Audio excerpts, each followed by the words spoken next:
Amém? Vamos nos colocar de pé. Cumprimento os irmãos com a paz do Senhor. Quem trouxe a Bíblia, abra comigo em Êxodo, capítulo 4, no verso 1. Êxodo 4, no verso 1. Estava lendo sobre essa palavra hoje à tarde e no estudo falava sobre ter atitudes, fazer o que Deus manda com aquilo que Ele já nos entregou.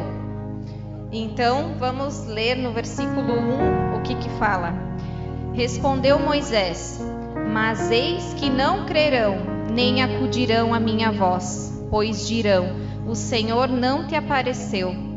Perguntou-lhe o Senhor: que é isso que tem nas mãos? Respondeu-lhe Moisés: um bordão, uma vara. Moisés era um homem inseguro.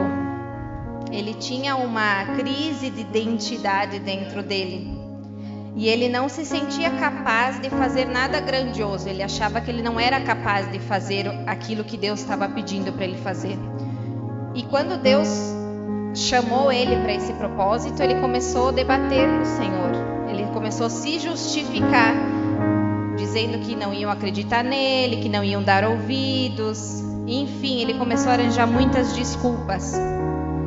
Ele falou também no versículo 10 que ele não falava bem, que ele era um homem que tinha a língua pesada. Ele começou a dizer: por que o Senhor não chama o fulano, Beltrano, né? Começou a arranjar desculpas para não fazer o que o Senhor tinha mandado. Aí o Senhor pediu para ele o que ele tinha nas mãos. E ele disse: uma vara.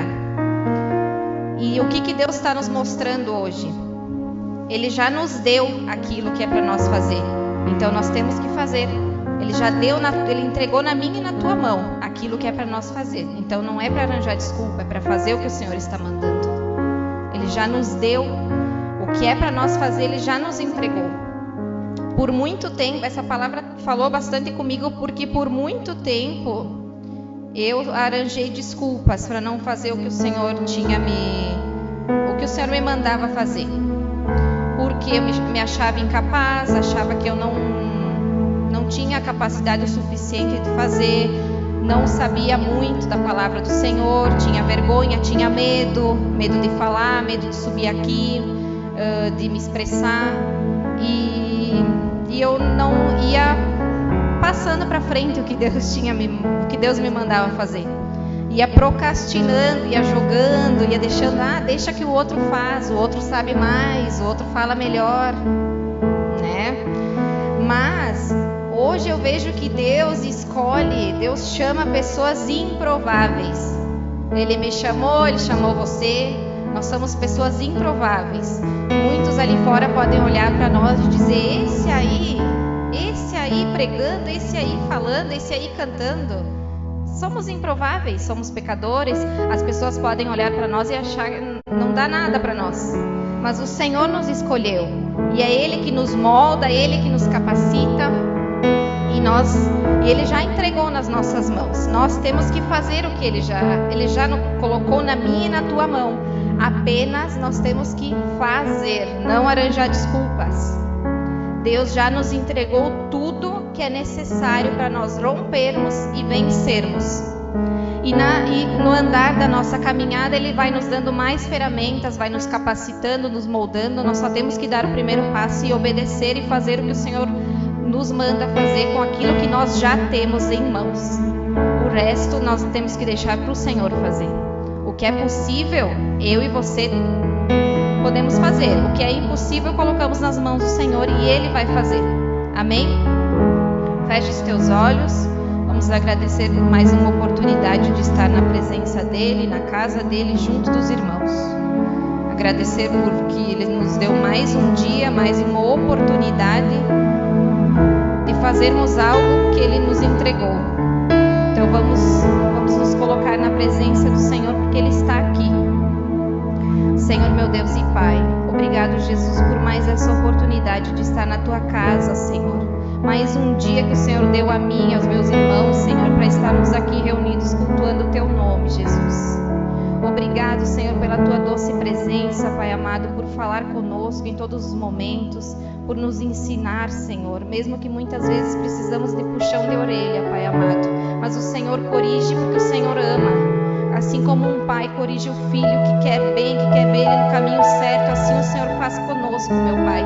O Senhor nos corrige, nos ensina, Senhor, porque o Senhor não quer que a gente vá para o caminho errado, o Senhor quer que a gente aprenda da melhor forma para seguir o que o Senhor tem para nós, Jesus. Assim como Moisés, Pai amado, um dia, Senhor, o Senhor chamou ele para fazer a tua vontade, meu Pai. Que possamos ouvir o teu chamado, Jesus, e atender a tua voz, atender o teu pedido, Senhor. Não colocar empecilhos, não reclamar, Senhor. Não dar para trás, não dizer que não somos capazes, porque é o Senhor que nos capacita, Pai amado. Obrigado por tudo que tens feito, Jesus, pela tua santa presença, Pai amado. Toma esse culto, a direção desse culto nas tuas mãos. Dirige a palavra, os louvores, tudo que será feito neste lugar, que seja dirigido pelo teu Santo Espírito, Pai amado. Obrigado por tudo, Senhor. Desde já eu te agradeço, Senhor, porque eu sei que o Senhor fará maravilhas e milagres neste lugar, meu Pai, em nome de Jesus. Amém. Feche os seus olhos. Vamos adorar o nome do nosso Deus. Eu te amo, Espírito Santo, eu te amo, Espírito Santo,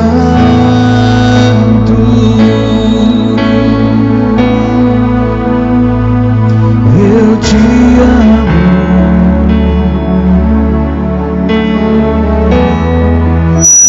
Espírito Santo,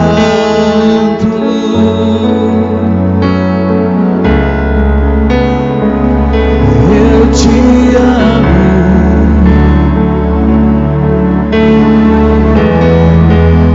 Espírito Santo,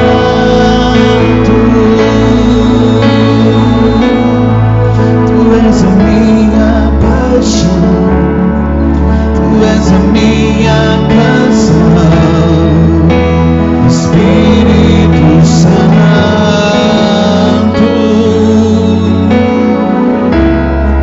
tu és a minha paixão, tu és a minha canção, Espírito Santo.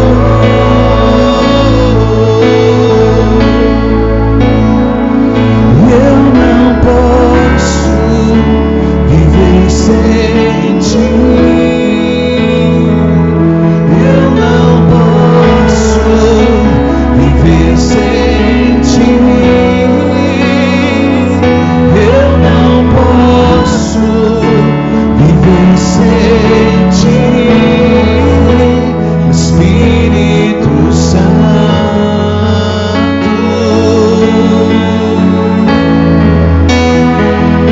eu não posso viver sem ti.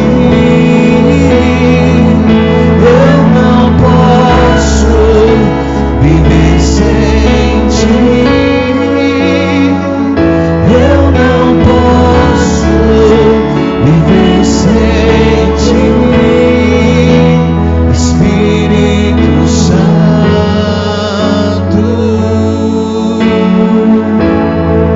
tu és a minha paixão, tu és a minha canção, Espírito Santo,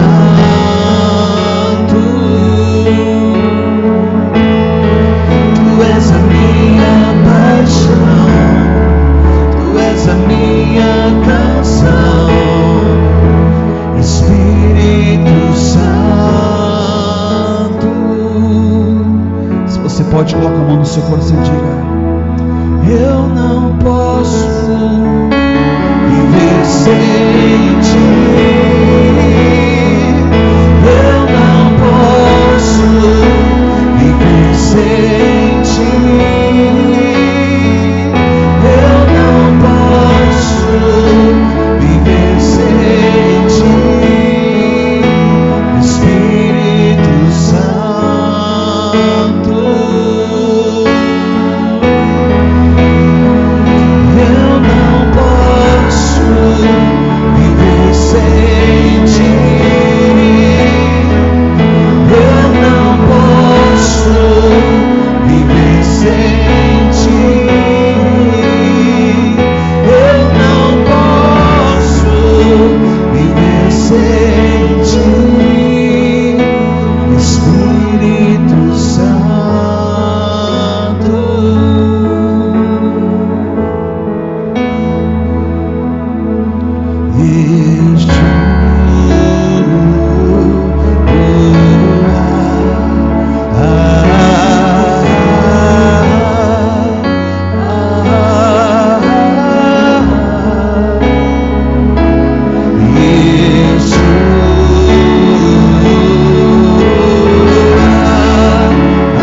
o amor não se compra.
com tua glória, vem e beija-me, com tua glória, vem e beija-me, com tua glória, vem e beija-me, com tua glória. Levante suas mãos e diga assim: deixa o teu rio fluir, deixa o teu vento soprar, deixa o teu fogo queimar até me consumir. Deixa o teu rio fluir, deixa o teu vento soprar, deixa o teu fogo queimar até me consumir,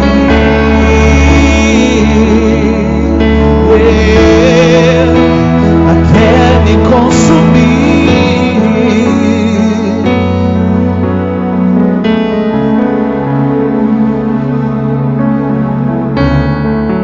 Venha, Senhor, sobre a tua igreja, Pai, nessa noite, Deus, com graça, Pai, com bondade e com misericórdia, Deus. Sonda-nos, Pai, nessa noite, Deus.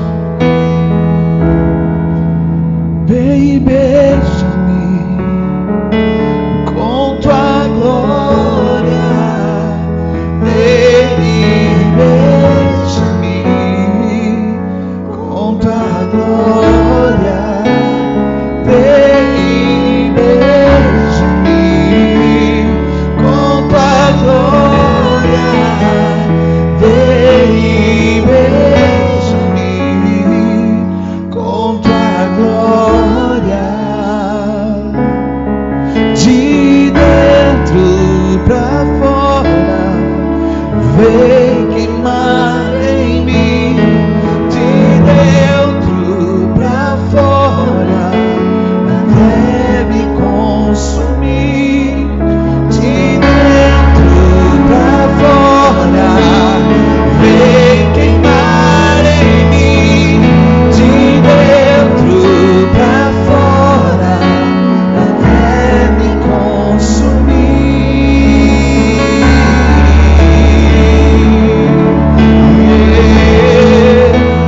até me consumir.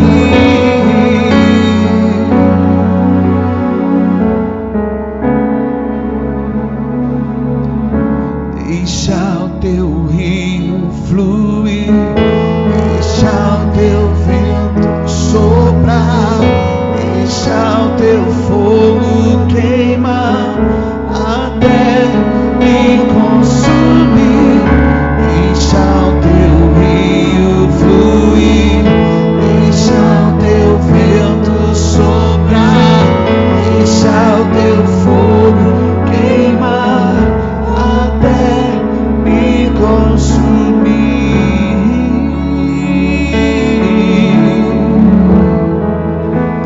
até me consumir.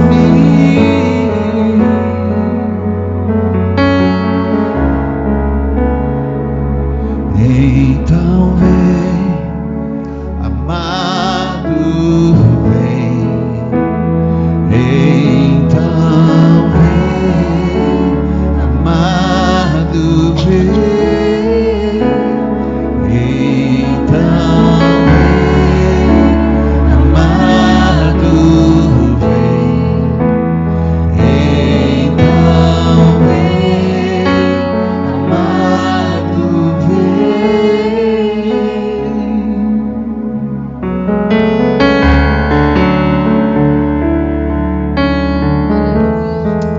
Obrigado, Jesus, pelo privilégio e oportunidade que temos hoje, Senhor, de adentrarmos na tua presença, Deus, com louvor, com adoração, Deus, com tudo que somos, com tudo que temos, Deus, Pai.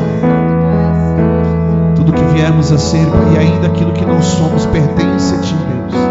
Entregamos tudo o que temos diante de Ti, Jesus. Receba, Pai, o nosso coração. Receba, Senhor, meu Deus, meu Pai, o sacrifício dos nossos lábios. sacrifício vivo, Pai, nesta noite diante de Ti.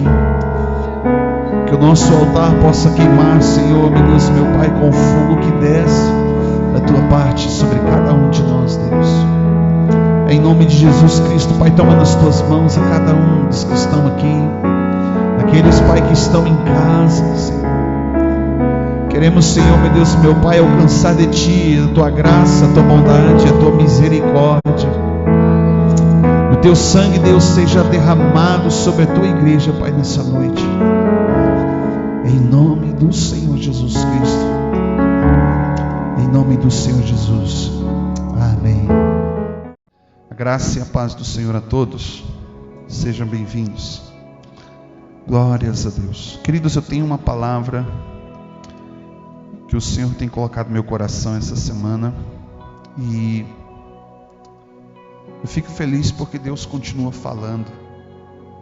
Eu não posso ser ingrato ou insensível porque Deus continua falando. Amém? Olhe para o seu irmão assim, fale para ele: Deus continua falando o tempo todo. Amém? Glória a Deus. Pega a sua Bíblia, abra comigo no livro de Êxodo, capítulo de número 14. Eu quero compartilhar uma palavra com você. Eu vou usar uma outra Bíblia aqui, porque a folha da minha Bíblia está rasgada. Não sei como.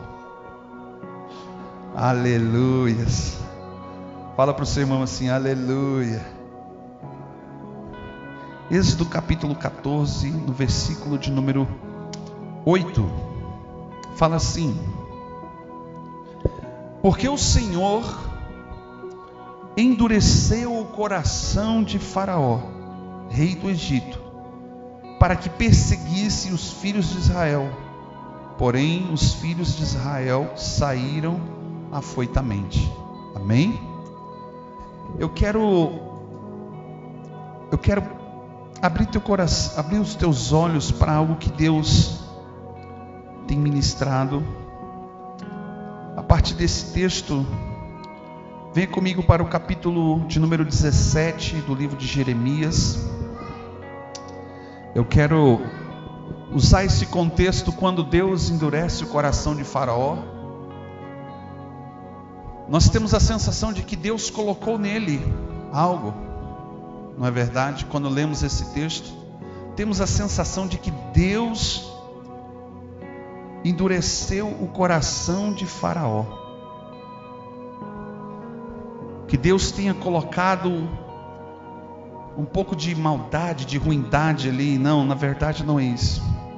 Quando o texto está dizendo aqui que Deus endureceu o coração de Faraó, ele está dizendo que pesou, e algumas outras versões está dizendo que pesou, ou seja, colocou numa balança, filtrou a intenção do coração de Faraó.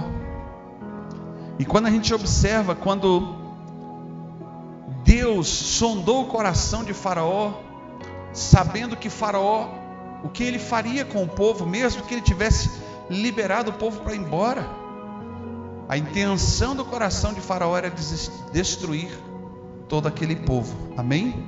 Mas Jeremias no capítulo 17, versículo de número 9, diz assim: porque enganoso é o coração mais do que todas as coisas, e incorrigível,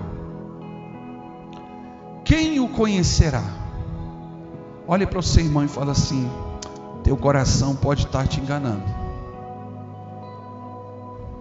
Eu quero falar aqui nessa noite sobre a intenção do teu coração. Quase que eu posso dizer que a Jéssica abriu aqui o culto falando sobre a intenção de coração. E para testificar que o Espírito Santo está falando, Deus usa essa menina, amém? Vamos liberar ela para ministrar mais. Aleluia. Amém? Quando Jeremias ele fala assim que Deus está falando que o coração do homem é enganoso, pode nos trair, pode fazer com que a gente venha se confundir, e é incorrigível. Deus sabe do que está falando, amém? Observe que quando, por exemplo, Davi, no Salmo 119, está escrito que ele guardou a palavra do Senhor no seu coração para não pecar.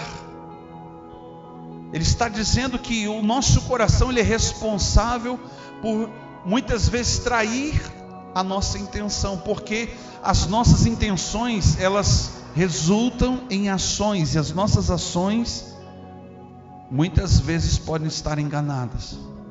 A gente fala que você quer saber como que é conhecer o caráter de uma pessoa, é estar perto dela num acontecimento inesperado e ela vai e reage àquela circunstância e ela expõe para fora o seu caráter, e ali você descobre quem é quem, não é verdade?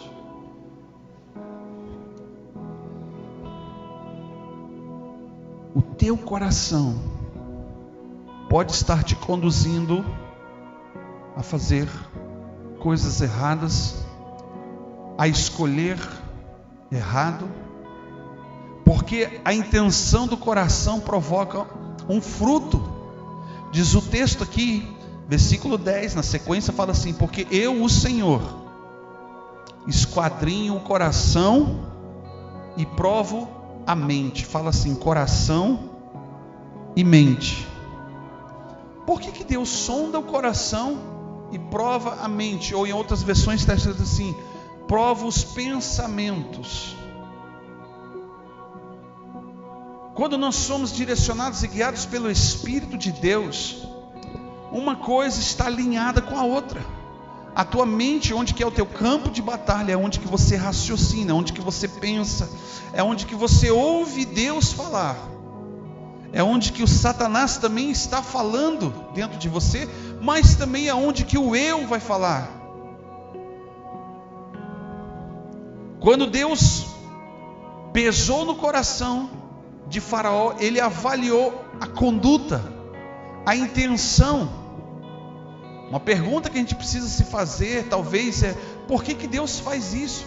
Porque se uma coisa estiver desalinhada, desajustada uma da outra, a sua mente quer uma coisa, mas o seu coração quer outra, você vai falar como Paulo diz assim: o que eu faço eu não entendo, o que eu quero fazer eu não faço, o que eu não quero fazer eu estou fazendo. Você entra num conflito, você acaba muitas vezes estagnando, como foi falado aqui no início, procrastinando aquilo que você precisa fazer. Deixa para amanhã. Algumas pessoas se tornam passivas, porque há um desajuste, há um desalinho dentro do seu coração. E o Senhor aqui está dizendo através do profeta Jeremias que ele sonda, ele filtra, ele faz uma análise daquilo que você está pensando e como você está se conduzindo. Olha como que é interessante. Você quer conhecer uma pessoa, fica 5 minutos conversando com ela, baseado no texto que diz assim, que a boca fala do que o coração está cheio. Você quer saber se aquela pessoa ela está cheia de Deus, ou se ela está cheia do eu, ou se ela está cheia das coisas do diabo? Senta 5 minutos com ela para ouvir-a falar. Você vai entender que o coração muitas vezes está falando, está conduzindo, e nem sempre é o Espírito. E por que Deus faz isso? Para pensar um pouquinho, que até a forma com que você pensa existe uma consequência. Não é só atitudes dos teus atos, não é só atitude dos teus atos. Preste bem atenção, quando Jesus fala dos mandamentos, ele fala algo assim.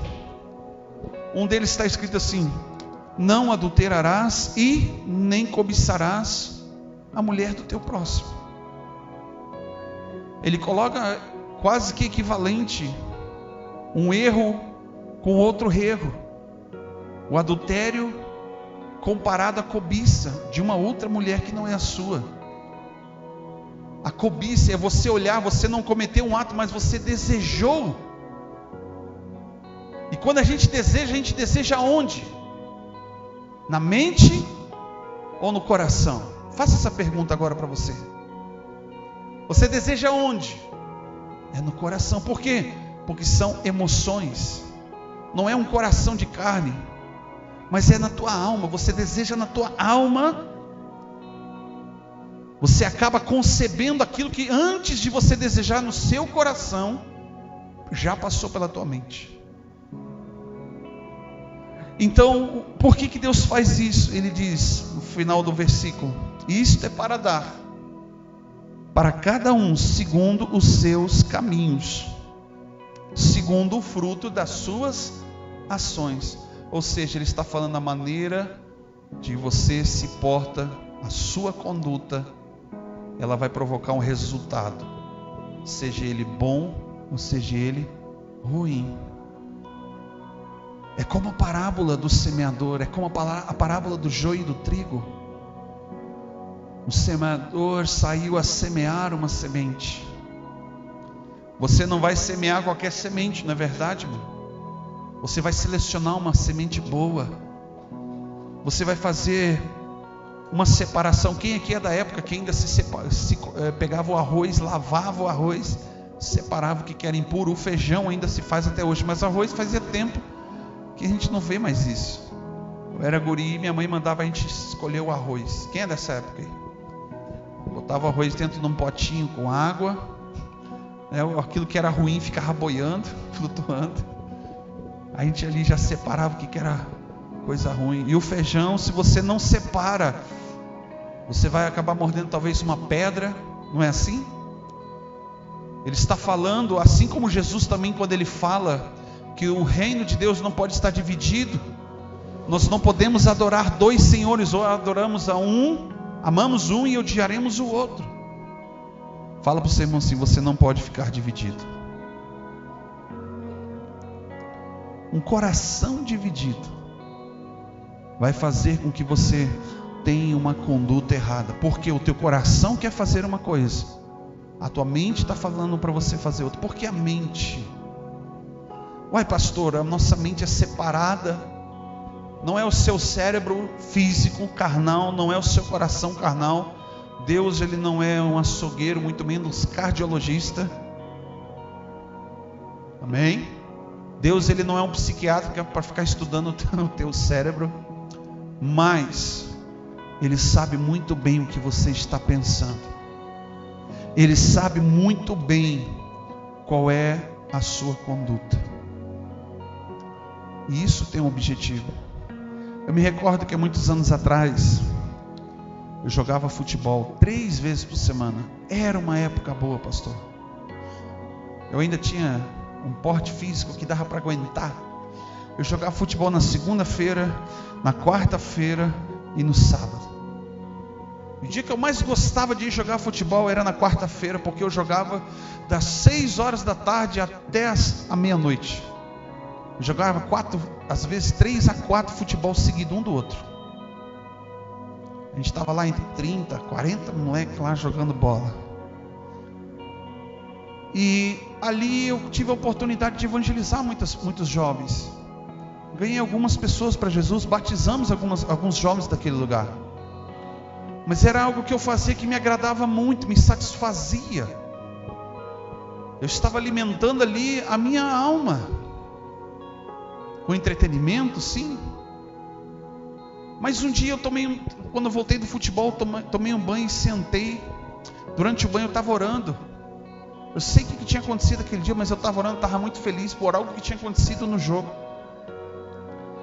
E aí eu sentei na sala, a Fabiane estava mexendo na cozinha. Era sala e cozinha conjugada, e a Fabiane estava lá mexendo nas coisas dela. E eu sentei ali, eu ouvi uma voz falando assim para mim: qual é o dia que você mais gosta de jogar futebol? E eu na hora eu parei. Eu pensei automaticamente. A resposta veio automático. Na minha mente eu pensei: quarta-feira.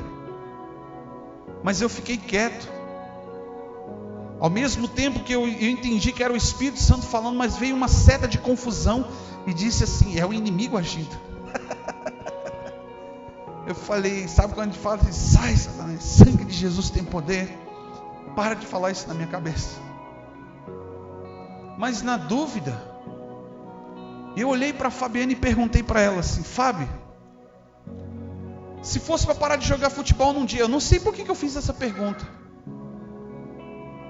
Se fosse para mim parar de jogar futebol, qual dia que seria para mim parar? E ela rapidinho no gatilho falou: quarta-feira. Na hora que ela falou quarta-feira, eu ouvi aquela voz dizendo de novo assim: dá para mim.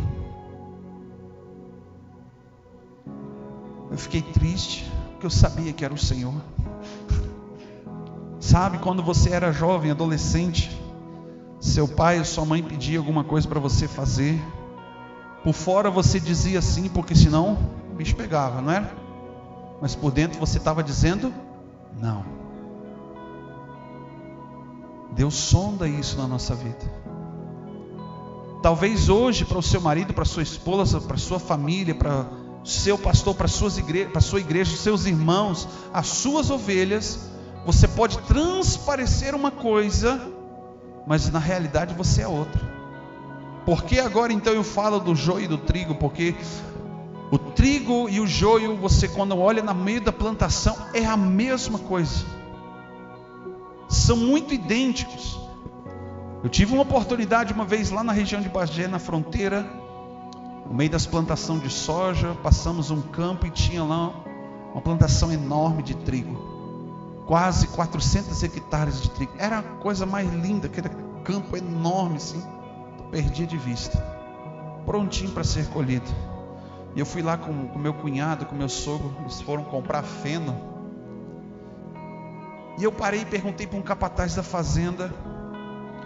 Eu falei: aquilo ali é o que? Parece ser trigo. Ele disse: aquilo ali é trigo.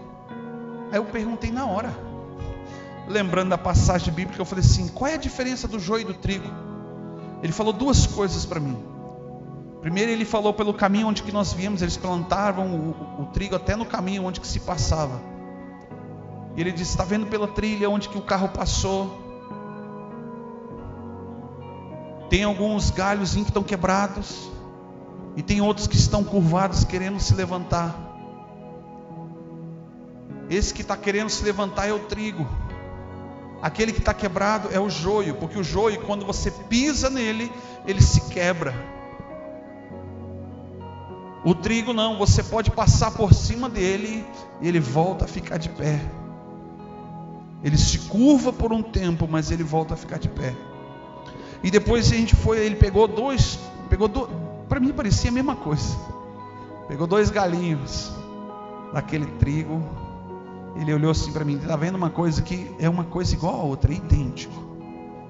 Sabe qual é a diferença entre o joio e o trigo? E ele chacoalhou a mão. O joio não tinha semente, não fazia barulho.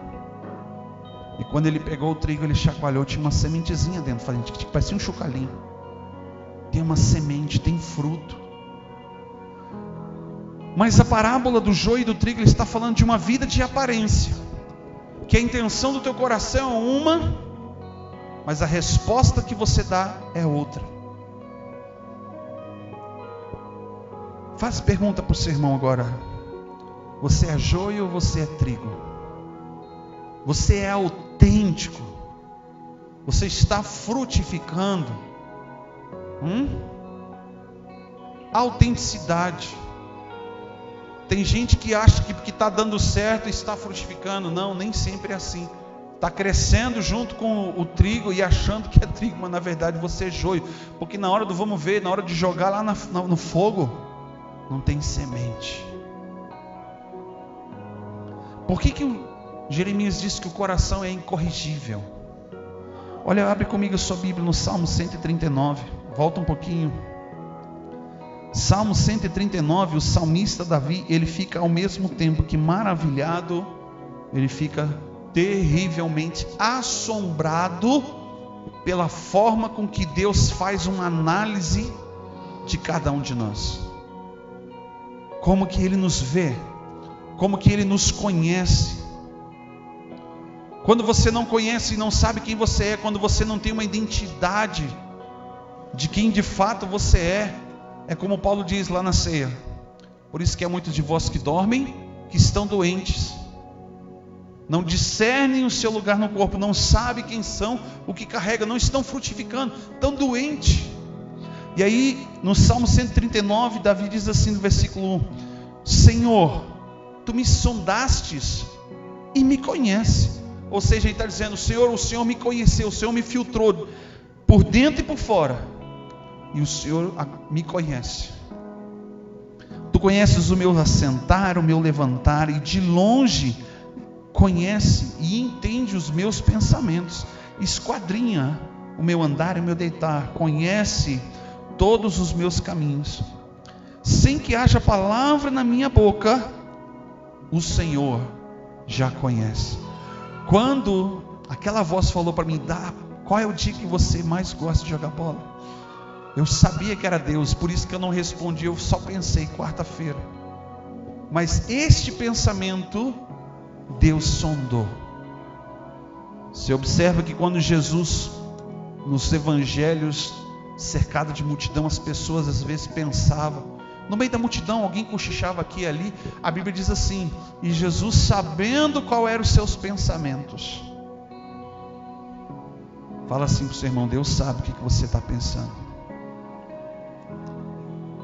e Ele retribui a cada um de nós conforme nós pensamos, porque os nossos pensamentos geram uma conduta, geram um fruto, ruim ou bom. Tanto é verdade isso que a gente começa lá em Gênesis. Você observa que 2 irmãos vão até Deus oferecer uma oferta. Um ofereceu o que ele tinha de melhor, o outro ofereceu de qualquer jeito. Deus recebeu a oferta de quem? De quem ofereceu o melhor. Às vezes a gente acha que o melhor é perfeição. O melhor não é perfeição, o melhor é excelência, é o teu melhor. O teu melhor pode não ser o meu melhor. O meu melhor pode não ser o teu melhor, mas cada um, Deus sabe qual é o melhor que você pode oferecer para Ele, o que você pode dar para Ele. E quando a intenção do nosso coração não é oferecer a Deus o nosso melhor, Deus sabe e retribui. Você está entendendo? Essa palavra ela veio no meu coração. Essa semana eu tive que responder 2 questionários. Aquele pastor que eu quero passar para você. Pois eles mudaram, pastor. Te lembra que na época eu te falei era 180 e poucas perguntas que eu fiz? Pois é, mandaram um novo atualizado. Agora é 423 perguntas. Tudo sobre você, todas sobre a sua conduta. O que você faria em 423 situações, uma diferente da outra. Eu não consegui responder tudo de uma vez. E muitas dessas perguntas, algumas delas eram assim: você tinha uma escala de 1 a 7 para responder o que você faria, sendo que 1, 2 e 3 seriam coisas negativas, 4 talvez, mais ou menos, você faria ou não, depende da situação, e 5, 6 e 7 com certeza, 7º perfeitamente você faria. De 400 e poucas perguntas, eu acho que assim umas 4 ou 5 eu coloquei 7. Mas teve algumas perguntas que estavam assim: coloque V para verdadeiro e F para falso. Aí o bicho pegou. Por quê? Porque não tem meio termo. Ou você há de adorar a um Deus, você está entendendo? E de odiar a outro. Não tem dizer talvez. Não tem como dizer depende da circunstância, da situação. E ontem eu fui vítima dessa própria mensagem, porque uma das perguntas estava assim para mim: se você passa por um mendigo na rua, um morador de rua, você para todo o seu propósito, para tudo que você está fazendo, para atender aquele mendigo em todas as suas necessidades? Essa era a pergunta. Só tinha como colocar V de verdadeiro, que você faria, de F de falso, que você não faria. E eu fiquei pensando: e agora? Eu olhei para a Fabiana e falei assim: e agora, Fábio? O que você faria? E eu falando isso ontem lá em Bento, na igreja de Bento Gonçalves, eu fui vítima dessa própria questão. Fala para o seu irmão assim: graças a Deus, o Espírito Santo é quem nos ajuda nas nossas fraquezas. E eu estava sozinho, eu poderia ter dado qualquer resposta, poderia ter respondido aquilo que quem me mandou queria ouvir. E a resposta que eu coloquei foi um ver. Sim, eu pararia tudo, pararia um propósito para poder atender alguém nas suas necessidades. Termino o culto de Bento, eu vou levar alguns irmãos para casa, passo na sinaleira em Bento, o mendigo: para aqui, pelo amor de Deus. E ele me conhecia, fiz o casamento dele o ano passado. Eu falei assim: meu irmão, espera só um minutinho, vou levar essa família para casa e já retorno aqui. E eu lembrei da pergunta: você atenderia nas suas necessidades? O que eles estavam precisando naquele momento? Eu tinha certeza que eles não tinham comido. Encontrei com a pastora Cátia e o Rafael, nós levamos para eles cachorro quente e refrigerante. Eu cumpri aquilo que a palavra de Deus diz: ama o teu próximo como a ti mesmo. Ou seja, faça com os outros aquilo que você quer que faça com você. Se você deseja para você o melhor, você precisa desejar e fazer também para o seu próximo, porque ninguém colhe se não planta, não é verdade? Você não tem, quem colhe sem ter plantado é ladrão, não é verdade? Entra, pula cerca e rouba. E nós passamos ali, gastamos um tempo. Mas se eu tivesse colocado um Fzinho, só eu e a Fabiane sabia? Não, Deus sabia. Fala para o seu irmão assim: Deus sabe da sua conduta. O seu caráter é quando ninguém está vendo. Eu poderia ter levado aquela família embora e ter vindo para casa. Coitado do Davi, o Davi ficou quase 1 hora a mais do trabalho me esperando para mim voltar a dar uma carona para ele. Eu mandei a mensagem para ele: Davi, segura a onda aí, porque deu um BO aqui. Estou cuidando dos moradores de rua aqui. Fala para o seu irmão: Deus sonda o nosso coração. Tem momentos que, pela misericórdia do Senhor, o Espírito Santo, antes de eu falar alguma palavra, quando eu penso, eu ainda tenho tempo de fechar minha boca e ficar quieto. Deus coloca um freio na nossa boca. É melhor Deus colocar um freio na sua boca do que colocar um anzol. A palavra de Deus diz que Ele diz assim: colocarei um freio no seu nariz, um anzol no seu nariz e um freio na sua boca. Porque quando Deus coloca um freio na sua boca, você ainda tem tempo de não falar besteira, de não semear algo ruim, de não colocar para fora coisas ruins, colocar para fora maldição. Jesus disse assim: o que contamina o homem não é o que entra pela sua boca, mas é o que sai. Preste bem atenção. Essa semana nós tivemos aí uma baita de uma polêmica aqui na Serra, sobre um possível trabalho escravo, não é verdade? Aquele homem falou o que falou, está sendo processado. Mas será que é só ele que pensa daquele jeito? Ele colocou para fora aquilo que a maioria das pessoas pensam, não é verdade? Mesmo as pessoas pensando dessa forma e dessa maneira, isso é justo? Isso é justiça de Deus? É praticar a justiça de Deus? Não é. A nossa conduta, ela está totalmente errada. A conduta do povo de Deus, a conduta do povo cristão, ela está totalmente desalinhada, desajustada. O coração está pensando uma coisa, está fazendo uma coisa, está te induzindo a fazer uma coisa por emoção, porque quando você faz segundo o seu eu, você vai fazer por emoção, e a emoção, ela vai fazer com que você faça errado, vai fazer com que você tome atalho, vai fazer com que a sua mensagem seja ineficaz. Por isso que Paulo fala assim: não se conforme, não faça, coração, como todo mundo está fazendo. Não se conforme com este mundo, não faça como todo mundo está fazendo, mas transforme. Ele está falando o quê? O que você tem que transformar primeiro? Ele está dizendo que você tem que transformar o coração? Então olha para o seu irmão e diga assim: você que é casado, olha para o seu marido, olha para a sua esposa e diz assim: não peça para Deus mudar meu coração, peça para Ele mudar a minha mente. Fala, querido. Peça para Deus mudar a minha mente. Porque a sua mente dá ordem para a tua alma. E a tua alma dá resposta, ela gera um fruto, ela gera atitudes e ações, boas ou ruins. Porque um coração insensível, ele é um coração duro. Quem tem alguma cicatriz aqui pode colocar a mão aí perto aí. Procura uma cicatriz no seu corpo. Eu tenho uma aqui no meu dedo aqui.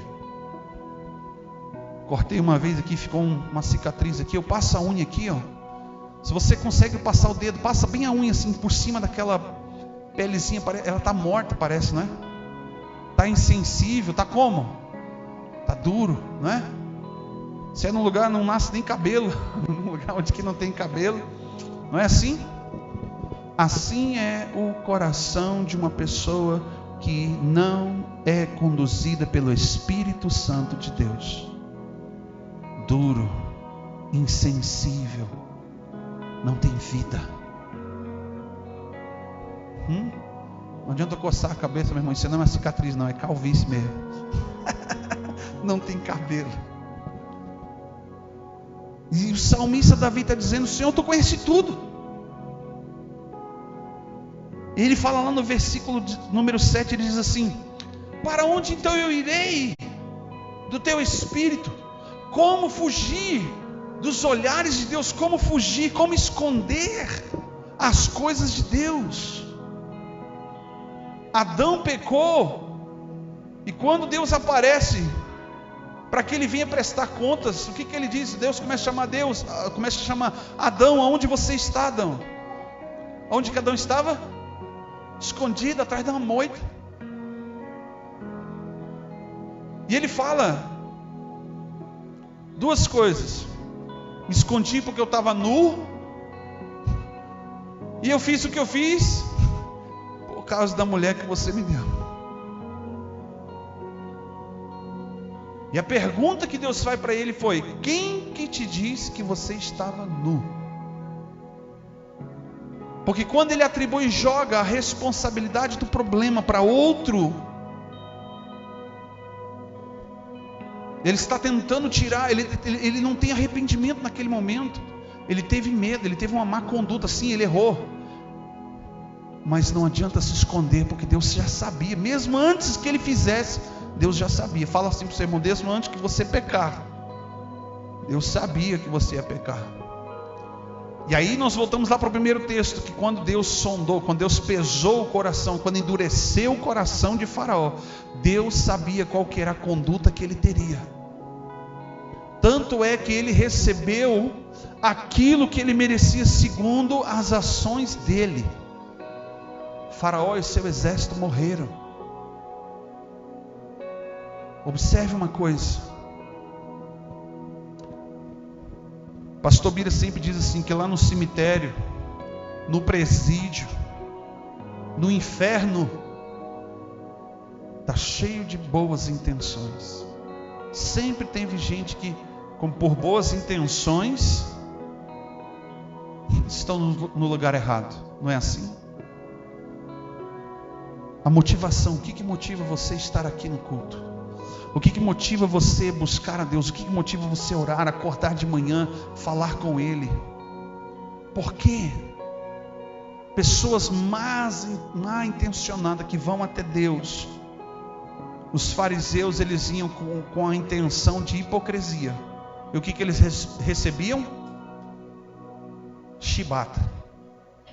Eles recebiam aquela resposta que ninguém quer ouvir, né? Na nossa geração se responde assim: fala o que quer, ouve o que não quer. Não é verdade? Jesus era mais ou menos assim. Os fariseus vinham, falavam um monte de abobrinha para ele, questionava, julgava, apontava, acusava, queriam colocar a fé dele em questionamento, a conduta dele em questionamento, e ele respondia da maneira correta. E no momento que ele estava sozinho, ele continuou sendo fiel. nas suas palavras, na sua conduta e nos seus pensamentos. Qual foi a maior tentação de Jesus? Qual foi a maior tentação de Jesus? Fala assim comigo: crise de identidade. Quando a tua mente, os teus pensamentos estão desajustados com o seu coração, gera em você uma crise de identidade. É aquela velha pergunta poética que diz: quem sou eu, de onde vim, para onde vou? Será que Deus existe? Não é assim? Deus, onde você estava? Quem está falando é a tua mente ou o teu coração? Porque o que habita na mente, o que está falando na mente, queridos, como campo de batalha, a nossa batalha, a Bíblia diz que ela não é contra a carne nem contra o sangue, é contra o quê? Principados, potestades. Está falando de algo espiritual, amém? E o que é que o campo de batalha sendo na tua mente? O que é que está falando na mente? É o Espírito de Deus? É através do Espírito de Deus que habita dentro de você. Mas aí vem o eu, que é alma, quer falar também. E aí vem Satanás com as setas, os dados inflamados, como Salmo 91. Dados inflamados que vêm na sua mente, sugestões. Ontem, quando eu voltei lá com aqueles moradores de rua, aquele rapaz, ele chorou. A última vez que eu vi ele foi no casamento dele, que eu fiz no ano passado, mês de agosto. Naquela época ele pesava 52 quilos, magro. Hoje ele está pesando 37 quilos, literalmente o couro e o osso. Eu tirei uma foto dele, depois eu te mostro. 37 quilos.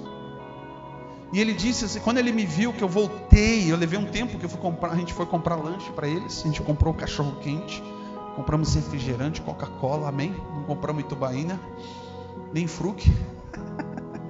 Compramos o melhor. Não vamos dar a Deus aquilo que não nos custe nada, amém? Fala para o seu irmão: não dê a Deus aquilo que não te custa nada. Não ofereça para Deus assim. E quando a gente chegou, aquele homem começou a chorar. Ele não quis nem comer, ele não estava nem aí para comida.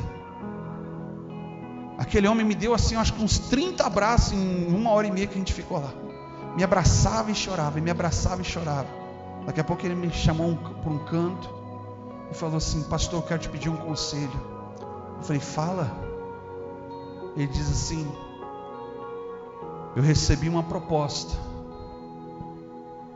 para fazer tráfico de drogas. Só que para mim fazer esse tráfico de drogas, eu tenho que matar uma pessoa. O que eu faço, pastor?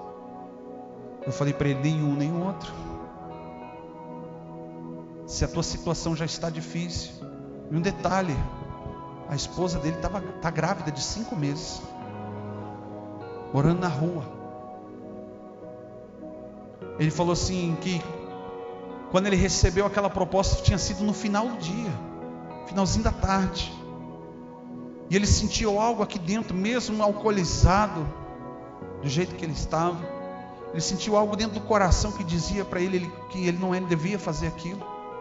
E ele fez uma oração embriagado e falou assim: Deus me ajuda. Ele sentiu medo de morrer. E ele olhou para mim e disse assim, eu entendi o porquê que ele estava chorando, porque ele disse assim: pastor, você é a resposta de Deus para mim hoje. E quando eu fui, passou mais um tempinho, a esposa dele comendo, ela se levanta e começa a chorar também e fala assim: você sabe que um pouco antes, pastor, de vocês aparecerem, eu estava com vontade de tirar minha vida. Eu ia descer lá na BR, lá na estrada, ia me jogar embaixo de um caminhão, me matar e matar essa criança. Porque eu não quero que essa criança venha a este mundo com a situação que nós estamos. Pare e pense uma coisa, querido. Fala para o seu irmão assim: era apenas um questionário. Pastor, era apenas um questionário, era apenas uma resposta qualquer, era apenas uma escrita, era apenas palavras. Mas eu sei quem está falando aqui. Eu sei quem está falando aqui. Paulo, quando ele diz assim: transformai-vos o vosso entendimento, para que você experimente o que é bom, o que é perfeito e o que é agradável. Eu vim para casa ontem e orando dentro do carro me deu uma angústia. Eu falei assim: Deus, por que o Senhor me permitiu ver isso de novo? Eles me disseram que tem uma igreja que estão ajudando eles, estão assistindo eles. Amém, eu fico um pouco mais aliviado, mas mesmo assim a condição deles é ruim. Ele está com câncer. O câncer está consumindo ele. Eu falei: Deus, por que o Senhor me permitiu ver e não poder fazer nada? Eu sei que eu dei um alimento ontem para eles, mas e hoje? E os bandidos, os traficantes que vão chegar e vão fazer propostas de novo. Deus, o que eu vou fazer? E quando eu parei o carro esperando o Davi chegar, eu ouvi o Senhor falando no meu coração: ore, clame. Mas às vezes a gente acha que é tão pouco, não é verdade? Não é? No meu pensamento eu falei: Deus, por que o Senhor me fez ver e eu não tenho condições de fazer alguma coisa? Eu falei com a Fabiana quando cheguei em casa: meu Deus, eu estou angustiado, por que o Senhor me fez ver e não poder fazer nada? Porque a gente acha que o dinheiro pode resolver a vida de alguém?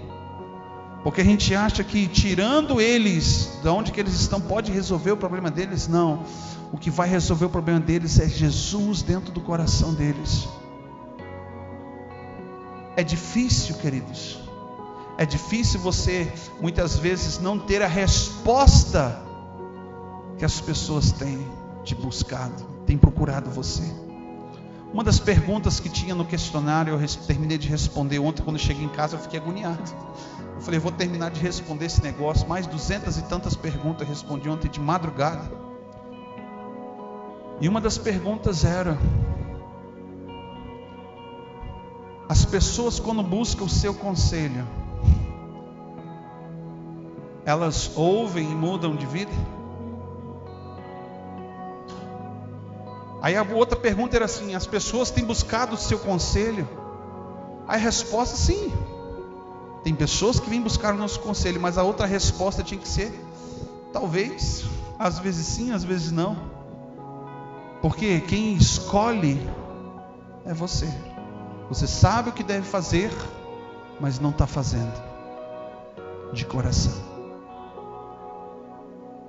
Paulo fala em 1 Coríntios: aquele que sabe o que deve fazer e não faz, este já cometeu o pecado.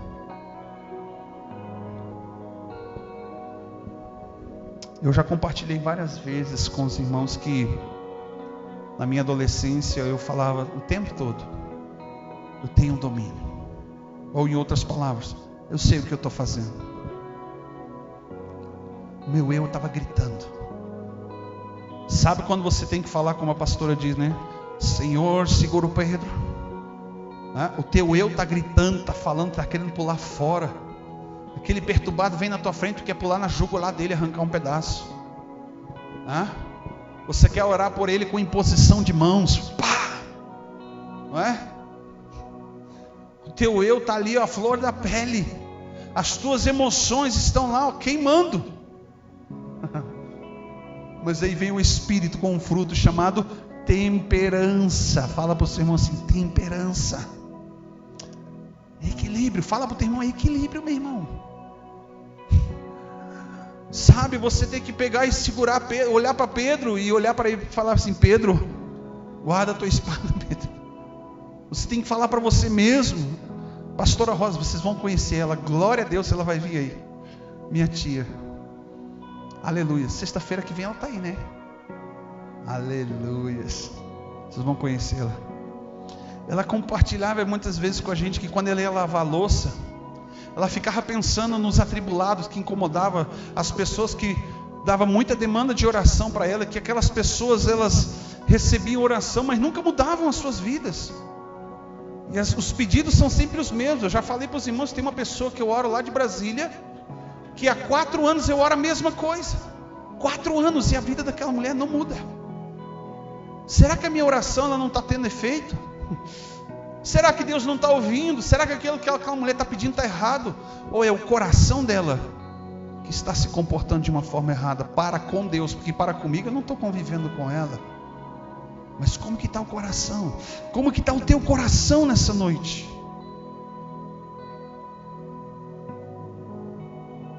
Nós que somos pastores, conhecemos pessoas que já estiveram aqui e que hoje não estão mais, porque quando estiveram, a intenção do coração estava errada, a motivação pelo qual elas estavam aqui estavam erradas. Olha para o seu irmão assim, respira fundo. Fala para ele, respira fundo. Ainda bem que você ainda permaneceu e está aqui. E a tua intenção foi boa. A tua intenção era de buscar Deus e não o homem, amém? Cansei de ver pessoas chegarem na porta da igreja. Isso não acontece aqui em Garibaldi. Pastor Bira não está? Não, Pastor Bira está lá na outra igreja. Pastor Bira não vai estar no culto hoje. Pastor Bira está viajando. A gente vira as costas da pessoa também e vai embora. Qual é a intenção do coração dessa pessoa? Qual é a intenção? Caim, quando ofereceu algo para Deus, ofereceu de qualquer jeito. E ainda ficou com ciúmes porque Deus não aceitou o seu sacrifício e aceitou do seu irmão, que deu o seu melhor, deu excelência para Deus. E a Bíblia diz que no coração dele ele intentou matar o seu irmão.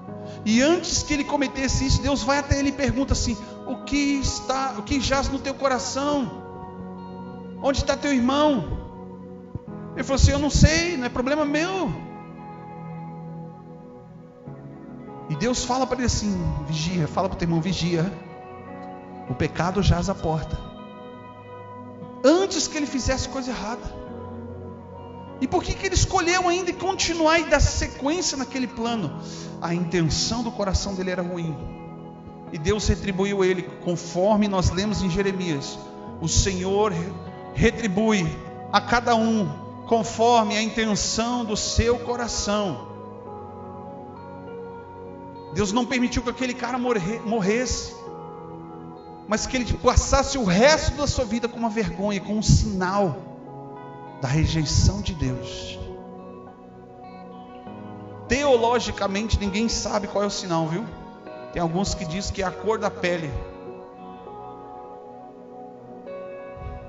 Não há nada escatologicamente ou biblicamente falando ou arqueologicamente, nenhum registro documental. Você quer saber qual foi o sinal? Vai lá, quando você chegar no céu, você pergunta para Deus. Minha intenção é que você vá morar no céu, amém? Amém? Preste bem atenção uma coisa.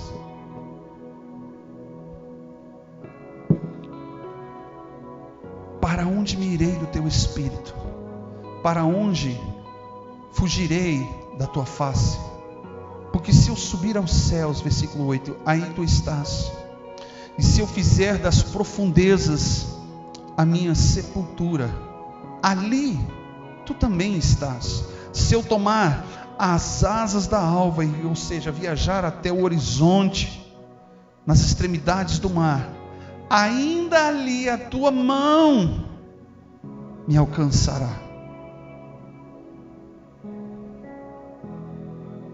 Não tem para onde fugir. Jonas tentou fugir de Deus. É a história mais clássica da Bíblia, por isso que ela está ali. Um dos motivos pelo qual a história de Jonas, o livro de Jonas está na Bíblia, contando a história de um homem que quis fugir da presença de Deus. Deus falou: vai para Nínive. E ele pegou o navio para o caminho contrário, foi para Tarsis. Historicamente conta que os ninivitas haviam invadido a terra de Jonas e havia acontecido um massacre. Mulheres, crianças, homens e animais haviam sido mortos, assassinados. E quando Deus fala para Jonas: Jonas, vai até a cidade, apregou um arrependimento. Se o povo se arrepender, eu vou perdoar eles, mas se não, Vou matar todo mundo. Olha a intenção do coração dele. Vingança. Talvez vingança. Ou talvez ele falou assim: eu não vou fazer nada. Fala assim para o seu irmão: passividade. É aquela pessoa que é passiva, é que quando veio, mas não faz nada.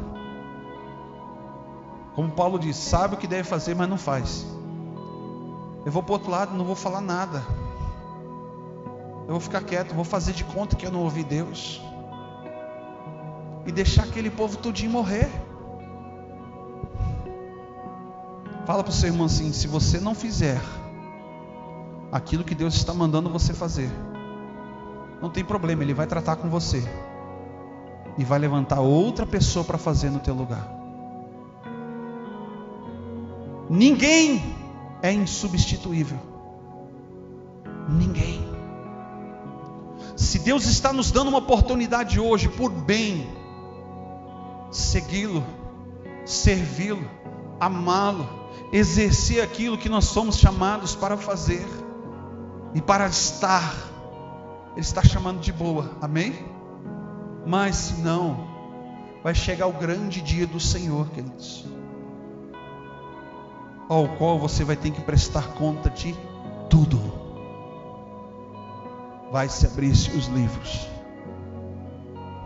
e vai começar a pesar um lado da balança que você não vai gostar. Entende isso? Hoje Deus está chamando na paz. Ele está dizendo assim: larga tudo e me segue. Mas vai chegar o dia que Deus vai falar assim: aparta-te de mim, porque eu não te conheço. Entende isso? Por causa da intenção do teu coração, faz com que você perca aquilo que é o melhor de Deus. E o melhor de Deus não é coisas.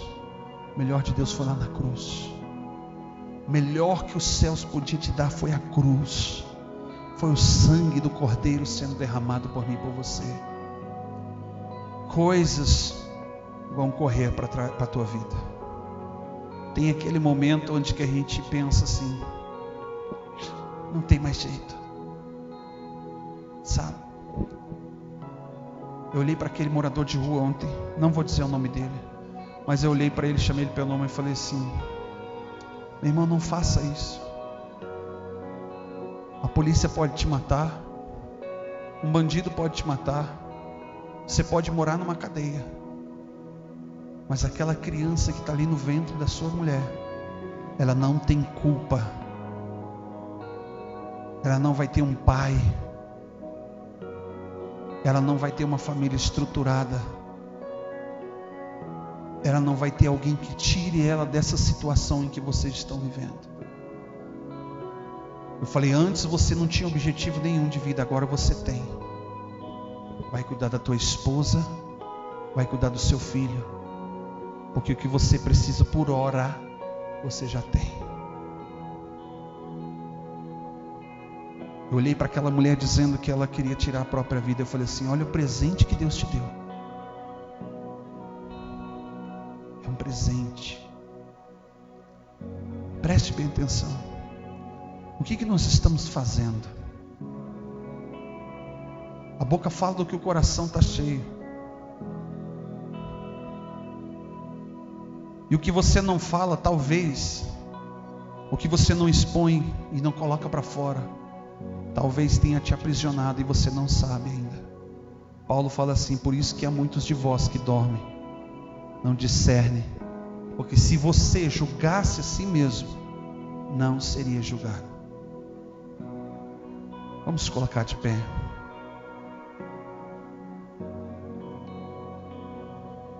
Isaías no capítulo 5, no versículo de número 20 e 21. Ele fala basicamente assim: não seja sábio aos seus próprios olhos. Aquele que acha que sabe o que está fazendo, aquele que pensa que é esperto. Não tem tempo ruim, eu sei o que eu estou fazendo. Vai chegar um momento onde que a tua sabedoria, ela não vai passar de trapo de imundícia. Vai chegar um momento onde que Deus vai colocar você numa situação difícil. Ele vai fazer com que você reconheça que você depende única e exclusivamente do Senhor. Vai chegar um momento que o chão vai ser tirado debaixo dos teus pés. E você vai ter que andar sobre as águas. Vai chegar um momento, ou se já chegou, ou se você ainda está nesse lugar, onde que de todos os lados é tempestade, são as ondas do mar. Qual é a tua conduta? É voltar atrás, é retroceder, ou é avançar? Ou é crer? Ou é exercer fé? Ou é deixar o Espírito Santo te direcionar e te guiar?